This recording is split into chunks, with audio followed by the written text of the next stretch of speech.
Hello, I'm Maggie from Lincoln Arts and Humanities. And this is Expectation.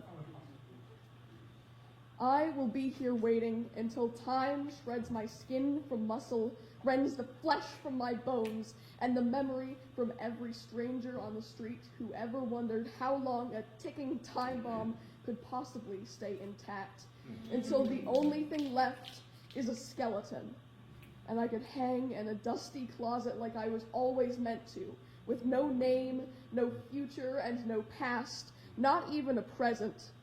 And in that forgotten closet, I would finally find a place where belonging would not make me sick to my stomach to think about, where reaching out would not send chills of doubt tiptoeing up my spine, where no one would expect me to be smart or mature or to hold it together long enough to keep it out of sight.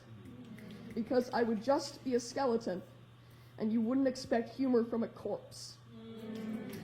I'm unable to prevent myself from flipping my opinion like a metronome, desperately longing for someone to notice that something is wrong. To notice when I want to peel my body open like the weird little moldy misshapen orange you find in the bottom of your fruit bowl when everything appetizing is gone. But to notice would mean that I am not an untouchable persona, and I can no longer hide in my own mystique. A shadow born out of worry that my bare self revealed would not be interesting enough to hold your attention, or for you to hold my hand. And I could not stand to see the pity or sympathy or guilt in their own eyes, and I could not stand it anymore if there was none. I was born with an indescribable guilt etched into the very marrow of my bones, and a world-weary wretch waiting to toss insults around in my head, and a hatred so ingrained I can't remember when I got so mad. I will be here, glancing around like a beaten dog that still wants to belong to someone, even if that love is the eye of a storm and sickness bubbles deep like bile waiting to choke me when I least expect it. Even if all I get is to sit in your presence and listen to you forgetting me. I can still remember how her shirt felt against my cheek and the warmth of her hand against mine. I still remember how I thought about it all day and how I felt like a freak on a leash, waiting to be tossed a treat or be kicked away and loathed until she forgot me too.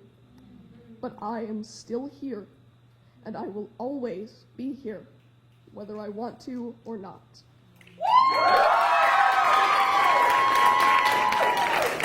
Hello, I'm from Lincoln Southwest. My name's Preston Gonzalez, and this is 425 days.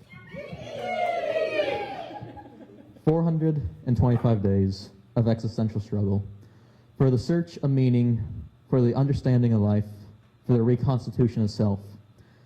From her. What a nerd, what a loser, sitting inside all day, just studying. What does he think he is doing? Why does he study so hard? Who does he think he is? Well, he wants to be an engineer. That's who he is. He wants to be known, to be seen, to be loved, for seeing the world in a way that's admittedly different. To be known that he wasn't quite perfect. To be known that he was human. How dare you? I was the one who came to you, who loved you, who realized how kind you were. So how dare you say your humanity was never known? I tried to stay. I told you I needed time. I told you to give me a month to get my life together. But with the rumors and unintelligible lies, I can't stay along for this ride. Rumors? Rumors? You believe rumors over your own significant other, over your own girlfriend. What happened to communication? To clarification? What happened to Mr. I will believe only what you say? Well, what happened to you tell me you needed help? I told you everything, more than anyone knows about me, yet you couldn't come to me when you needed help? I don't care about the rumors. I cared about your refusal to ask for help. How could you go about telling everyone you had these issues, that you had these struggles, except for the man who told you he would help, the man who was willing to give you everything for you? I might not be able to know everything, but I wanted to help, like you could help. You haven't survived anything. You haven't gone through foster care. You haven't gone through loss of family. You haven't been through far worse than I. But it doesn't mean I live in a castle. You don't put on a uniform every day because you are worried, wondering if all you work for will be for nothing. If America will tell you you don't belong, having to act dumb enough to be considered threatless, even though you could be one hell of an engineer. You don't fear for the future. You only care about the past. That's why I left. For how can a man who is broken to pieces save a woman who is shattered to dust?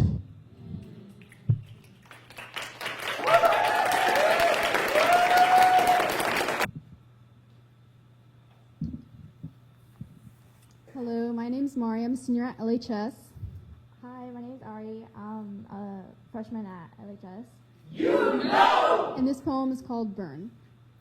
I burned the book, lost the knowledge, The knowledge I was expected to remember from my 12 years of school. finding the tangent, history that has only been repeated in different phases of a solar eclipse. But my skin will continue to glisten under the moonlight. Despite the overlap of America's intentions, I burned the book, lost the knowledge and the expectation my mother holds for me. because delinquency doesn't equal failure, but struggle. The struggle is non-existent unless it's coming to America as an immigrant, And maybe that's why I refrain from telling my mother anything. because depression only exists when a family member passes away, But even then, a Hispanic woman is not supposed to allow to show emotions. because we are to cook and clean, Cook and clean, and be a servant to a man who doesn't love us. and be a servant to a man who feels the need to be a machismo. Because what's a man if he doesn't control everything I do? Because what's a man if I'm not allowed to voice what's on my mind? Because silence is my first language and Spanglish is my second. Because what would a man be without his sense of dominance and superiority? Nothing more than ego covered in insecurities that are left in a shattered glass body. I can see right through you. But Let me calm down. I don't want to give in to the crazy Latina stereotypes. Because in a man's eye, a woman is what's needed, even if she's so-called crazy. But in America, everything that's not wanted because of my skin. I lit the book on fire along with my hands and arms. Because school never taught us how to light a flame. I hope you're happy. My skin isn't brown anymore. I can feel my skin turn into wax smell and the scent of fresh meat sliver into my nostrils. Almost like a candle. Soon enough, I can feel the whole sun consume me. The warmth of a star is comforting but burns. The book of knowledge turns into nothing but ash and dust. As the flames consume it whole.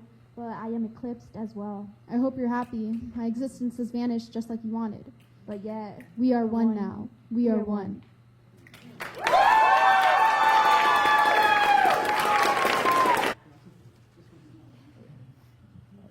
I'm John Robinson. I am a freshman. I don't want to. This is my poem, With Great Power. It is one thing to wake up one morning and find out you're a living reactor of energy. It is another to find out the reason you could accidentally reduce a spider and the countertop under it to ash is because your father is the man who time and time again has tried to conquer the world to fix it. I stand in the rags of a training suit for a team of heroes who have dealt with the atom for many years. I hold the metal mask that once concealed the identity of this villain. The man I have looked up to for as long as I can remember now stares back at me with surprise that I was able to get the mask and reveal the identity of the atom. He says he's proud of how far I've come in using my power, though I don't hear it. Just the echo of his voice rings between my ears. The sentinel sees my hesitation to fight me more and leaps in to do it himself. But I see a man attacking my mentor, my teacher, my inspiration, and half the reason I exist. The hornet barks a command. Fight the atom. Now I'm left with a split-second decision. End my father's reign of terror and explain to Mom why her husband won't be coming home for dinner, or fight the men and women who have devoted their lives to protect the city. Having made up my mind, I raise my hand and fire a blast of energy that will change the world forever.